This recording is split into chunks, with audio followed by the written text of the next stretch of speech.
It's been about 4 years since I last seen my children. It's been tough. It's I think about them every day. 7 days a week, 24/7. From the day I wake up, from until I go to bed, while I prep my meals, while I work, while I drive, while I do all sorts of activities, while I exercise, while I do my grocery shopping, while I do a bunch of shit, right? And I can't stop thinking about them. It's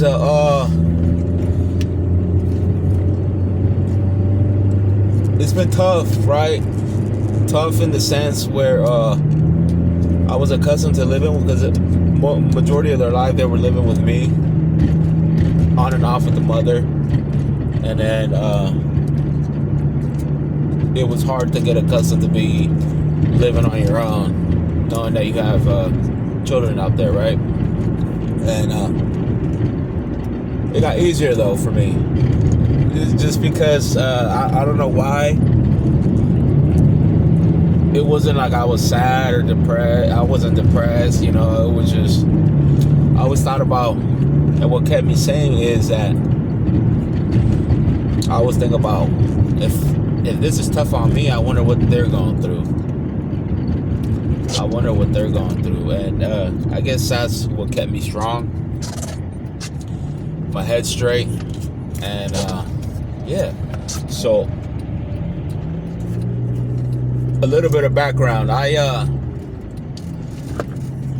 If you watched my previous video on why I'll never attend a family law court hearing or custody battle ever again, go tune into that video. And but to condense that information for the purpose of this video, is pretty much there's currently a restraining order right now where it prohibits me from being in contact with my children, and it's been going on for about 4 years. And this is something that there was a false allegation made that supposedly I was, being a child abuser with my children, and there was a criminal investigation. There was a Child Protective Service investigation, and all criminal charges were dismissed. I had a detective call me. Nothing went through with that. I've been to jail a few times. I don't have a criminal record. I've never been charged with a crime.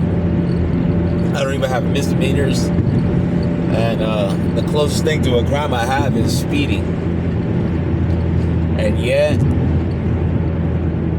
the state was still able to remove the children from remove me from the presence of my children. And it's time to talk about this, because I'm not gonna sit here and this isn't a video that I'm making just because I seek pity from people. Fuck all that. This is a video pretty much for there to be a record of me expressing of what the bullshit that I had to go through in order to participate in my children's life. This is coming from a willing father. This isn't someone that, just walked away and say, fuck that shit, which I kind of did a little bit of that during the restraining order phase, and I'll elaborate more on that. But yeah, this isn't coming from someone that was like, oh yeah, you know what, I don't want to participate, which I also understand why fathers don't want to participate anyways. With that being said, what do I mean by saying, yeah, fuck that, you know? There was clauses within the, and I heard family law attorneys to help me out with this, but there was clauses that pretty much I had to take certain classes and pass these classes and get these prerequisites in order to have access to my children. And that's where I drew the line. I was like, you know what, fuck this. I've been dealing with this fucking nonsense issue for about, at the time it was about 6-7 years. Now it's around that 10-year mark. And I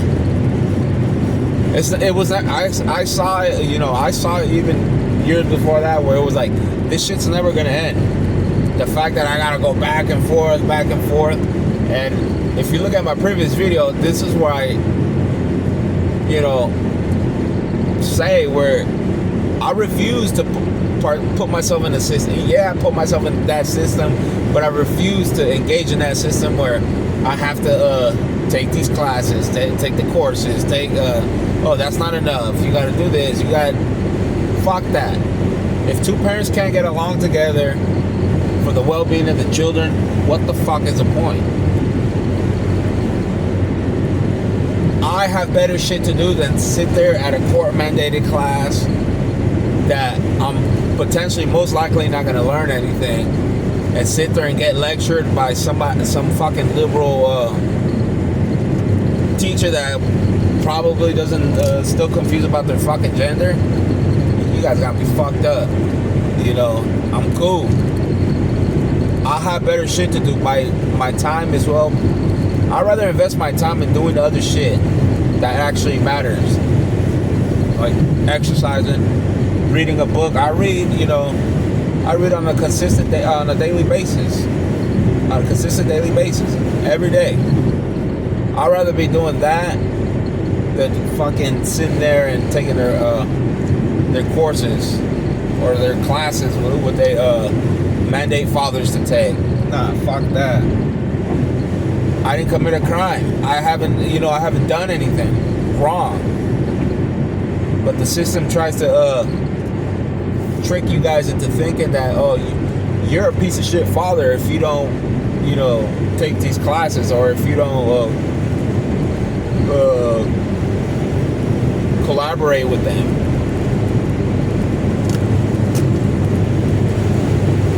I'm cool. Do I miss my children? Yeah. Am I willing to go through hell for them? Of course I am. But then there's a line that I gotta draw where it's like, yeah, I'm not just gonna be a fucking pushover. And that's the purpose of this video.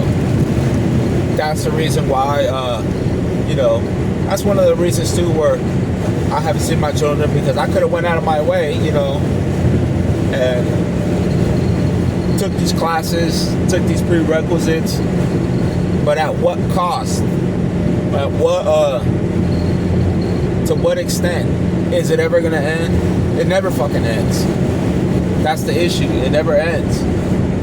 And the moment people realize that, the moment men start realizing that, and they start opting out of these bullshit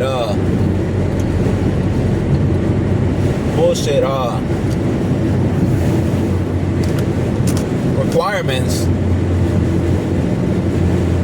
that's the moment when shit's gonna change. We got a new president. He's the big boss is back in town.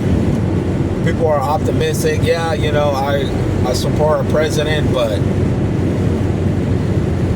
as long as shit like this keeps happening, I don't really see anything changing for the well-being of the whole country as a whole.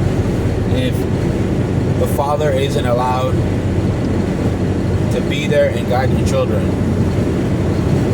And that's my video for today.